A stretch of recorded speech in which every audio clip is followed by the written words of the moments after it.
الحمد لله الذي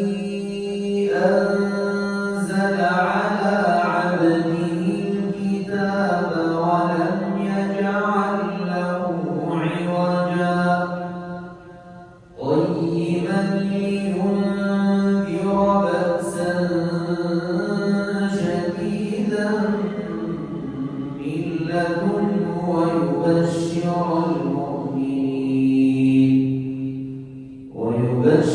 المؤمنين الذين يعملون الصالحات أن لهم أجرا حسنا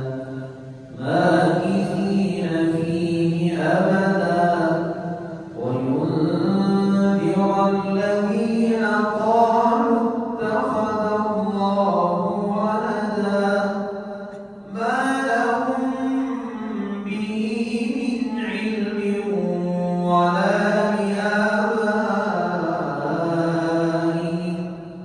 كبرت كلمة تخرج من أفواههم إن يقولون إلا كذبا فلعلك باخع نفسك على آثارهم إن لم يؤمنوا بهذا الحديث أسفا